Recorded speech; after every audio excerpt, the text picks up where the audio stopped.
Hello everyone, I'm Christian Schuh and I've come to Singapore to film my latest episode of Procurement in the Park.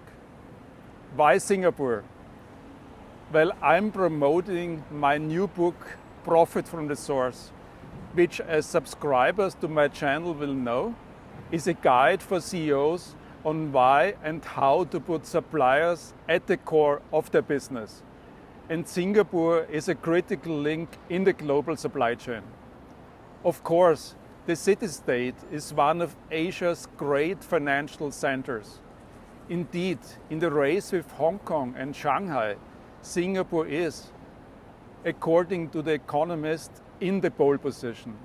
Over the past 2 years, it has stretched its lead over these two rivals, which have suffered as a result of onerous COVID-19 restrictions. But increasingly, Singapore is positioning itself not only as a financial center, but also as a stable center of business that can benefit from the supply chain shift away from China towards cheaper Southeast Asian markets.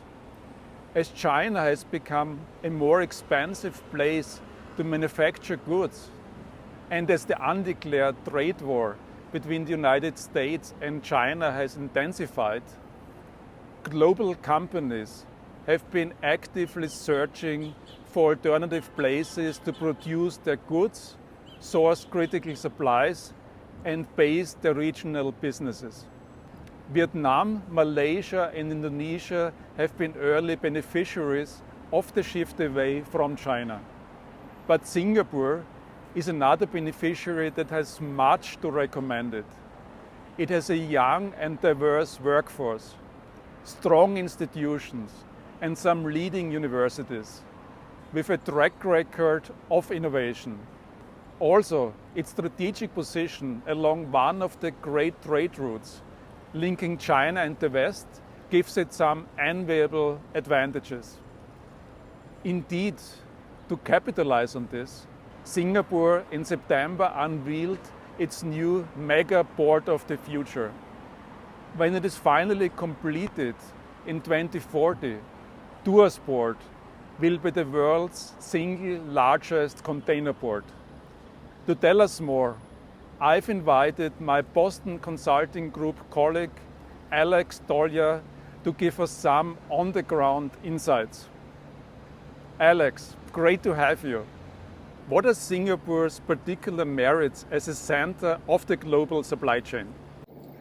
Christian, I think you mentioned some of them, which are of course about the location, excellent regulatory tax environment, excellent infrastructure, workforce. But just to add a couple of on top of this, one is Singapore's ability to attract the best talent and to grow the best talent in the area of supply chain expertise. And the second one is partnership ecosystem, which supports the development of innovation in supply chain.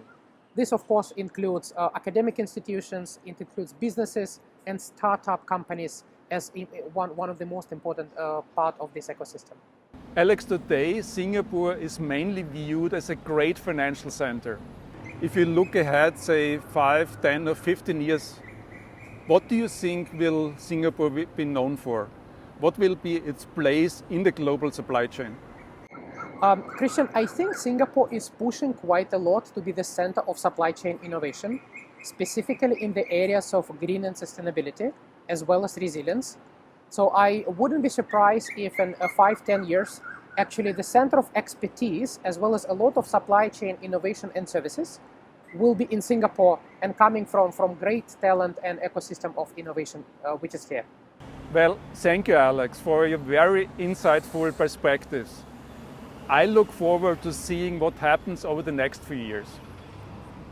But one thing is certain, the future of companies rests with their capacity to draw on the resources, the knowledge and the expertise of their suppliers, whether these are in Singapore or elsewhere. Thank you for watching. I'm Christian Schuh, and this has been a news segment of my channel, Procurement in the Park. Bye.